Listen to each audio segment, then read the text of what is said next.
बिस्मिल्लाहिर्रहमानिर्रहीम, अस्सलाम वालेकुम। कैसे हैं आप सब? उम्मीद करता हूँ आप सब खैरियत से होंगे। आज हम डाइजेस्टिव सिस्टम शुरू करने जा रहे हैं, chapter number 9th 11th class biology new syllabus. इसके अलावा भी जो स्टूडेंट्स इस लेक्चर को देखेंगे, इंशाल्लाह lot of knowledge they will get from this lecture. Okay, so start our lecture today. Digestive system जो है ना, ये आप सिंपली ये समझें, डाइजेस्टिव सिस्टम होता क्या है, आपकी बॉडी के अंदर डिफरेंट सिस्टम जो हैं, सही बात है, आपकी बॉडी के अंदर काफ़ी सिस्टम्स हैं, तो उनको हमने वन बाय वन डिस्कस करना है। उनमें से एक डाइजेस्टिव सिस्टम है। डाइजेस्टिव सिस्टम बना क्यों है आपकी बॉडी के अंदर, सिर्फ इसका पर्पस समझ लेना तो आपको ना हर चीज़ जो है इसकी समझ आ जाएगी। किसी भी सिस्टम का कोई पर्पस होता है जिसमें डिफरेंट ऑर्गन्स मिलके काम कर रहे होते हैं, ठीक है। जैसे हमारा सिस्टम है डिफेंस सिस्टम, जो मतलब मुल्क की सलामती के लिए काम करता है। इसमें पाक आर्मी आती है हमारी, इसमें हमारी जो है ना रेंजर आती है, इसमें एयरफोर्स आती है, इसमें नेवी आती है। तो ये सारे के सारे क्या हैं, डिपार्टमेंट्स हैं, डिफरेंट डिपार्टमेंट्स हैं, लेकिन इन सब का काम एक है, मिशन एक है। वो क्या है? पूरे मुल्क की हिफाजत करना। सिमिलरली एक सिस्टम जो होता है उसका भी यही मकसद होता है। मिशन उनका एक होता है, लेकिन वो अपना अपना रोल प्ले कर रहे होते हैं, ठीक है।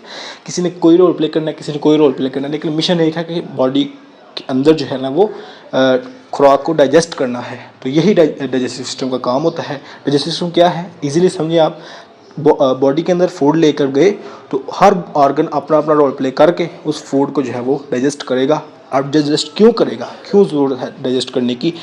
तो डाइजेस्ट करने की ज़रूरत इसलिए है कि वो जो हम खुराक ले रहे हैं, तो बेटा जी वो बहुत बड़े मालिक्यूल्स होते हैं जो कि हमारे सेल्स उनको यूज़ नहीं कर सकते, ठीक है। सो उनको लार्ज मालिक्यूल्स को स्मॉल मालिक्यूल्स में कन्वर्ट करना और उसमें से एनर्जी निकालना, इस प्रोसेस को डाइजेशन सिंपली कहते हैं। लेकिन इसकी प्रॉपर डेफिनेशन इंशाल्लाह आने वाले लेक्चर्स के अंदर हम डिस्कस करेंगे।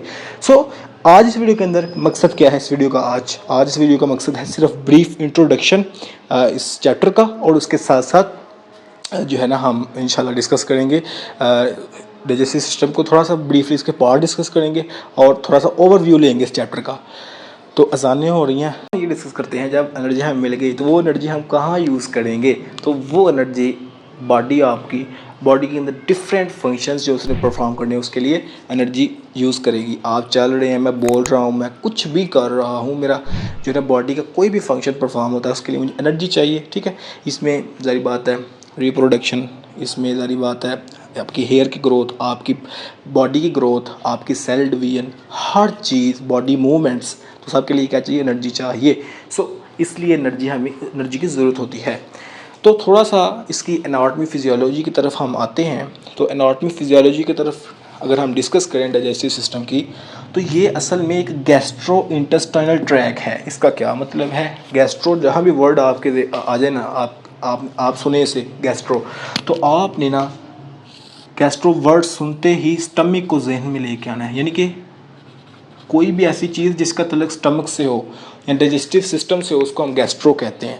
और इंटेस्टाइनल लफ्ज़ है ना, वो इंटेस्टाइन से निकला है, इंटेस्टाइन, ठीक है। इंटेस्टाइनल वर्ड जो है वो लार्ज इंटेस्टाइन ये वाली और स्मॉल इंटेस्टाइन ये वाली, तो इधर से लफ्ज़ जो है ना वो इंटेस्टाइन निकला हुआ है।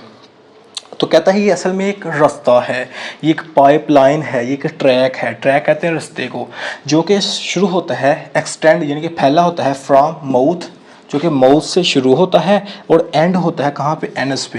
और एनस पे जो है ना जाके इसने एंड होना है। तो ये स्टार्ट कहाँ से होता है? माउथ से।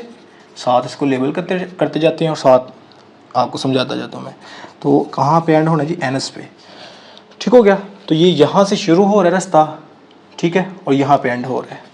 ओके जी, अब हम इसके पार्ट्स की बात कर लेते हैं, या कौन कौन से पार्ट्स जो है ना वो इसके अंदर आते हैं।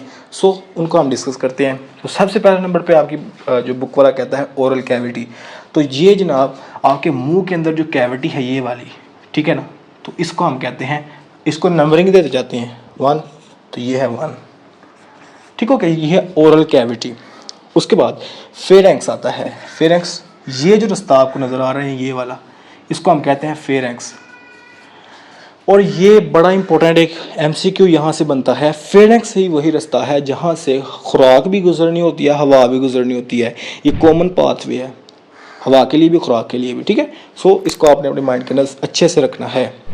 ओके जी, थर्ड पे आता है एसोफेगस। तो ये जो आपको खुराक की लंबी सी नाली नज़र आ रही है ना ये वाली, ठीक है, इसको हम कहते हैं एसोफेगस, एसोफेगस, ठीक है। सो थर्ड नंबर पे ये हो गया। उसके बाद आता है स्टमक, ठीक है। स्टमक ये है जनाब आपका बहुत इंपॉर्टेंट ऑर्गन डाइजेस्टिव सिस्टम का, स्टमक। हर ऑर्गन की इंशाल्लाह डिटेल, हर ऑर्गन की हम आने वाले लेक्चर्स के अंदर डिस्कस करेंगे। आज थोड़ा सा हम ब्रीफली समझ रहे हैं, ठीक है। तो ये है आपका स्टमक, और स्टमक की डिफरेंट वाल्स होती हैं। इधर मैं आपको एक इम्पोर्टेंट MCQ बताते चलूँ, बहुत ही इंपॉर्टेंट। मेन डाइजेशन किस चीज़ की होती है स्टमक के अंदर, तो वो है आपकी बेटा प्रोटीन। ये बड़ा ही इंपॉर्टेंट MCQ है, प्रोटीन की होती है, ठीक है। तो प्रोटीन की डाइजेशन जो है ना वो स्टमक में होती है मेनली।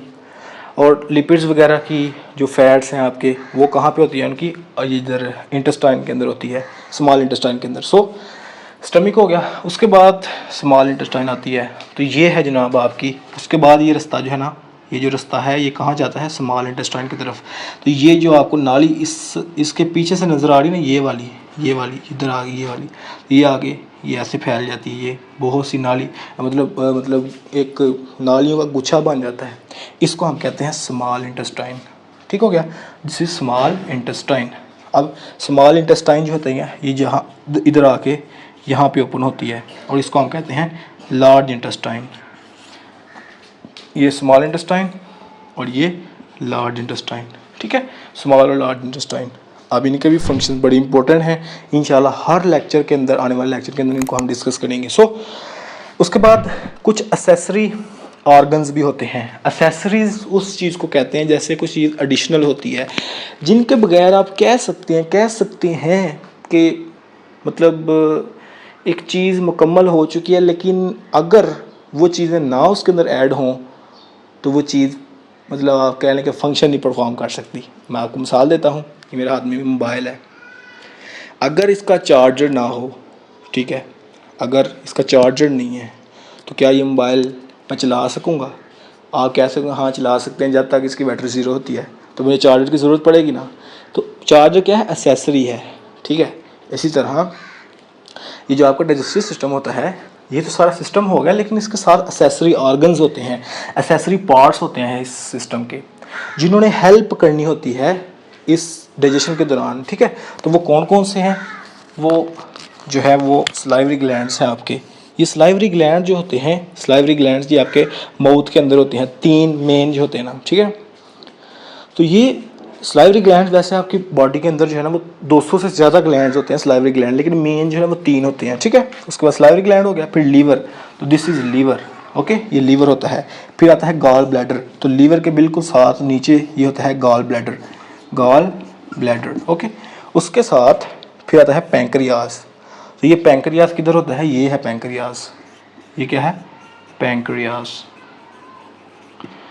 तो ये जनाब हमने पार्ट्स के बारे में डिस्कस किया है डाइजेस्टिव सिस्टम के। तो ये अभी थोड़ी सी हमने रफली एनाटॉमी पढ़ी है। एनाटॉमी जहाँ भी वर्ड आए उसका मतलब होता है हमने जरा स्ट्रक्चर्स के बारे में पढ़ना है, हिस्सों के बारे में पढ़ना है, कोई चीज़ कहाँ पाई जा रही है। और फिजियोलॉजी में जो होता है हम उसके फंक्शंस के बारे में पढ़ते हैं। तो इंशाल्लाह आने वाले लेक्चर्स के अंदर हम हर चीज़ जो है ना वो इसकी डिटेल में डिस्कस करेंगे। आज के लिए इतना ही, मिलते हैं नेक्स्ट वीडियो के अंदर। Stay connected with me and अल्लाह हाफिज़।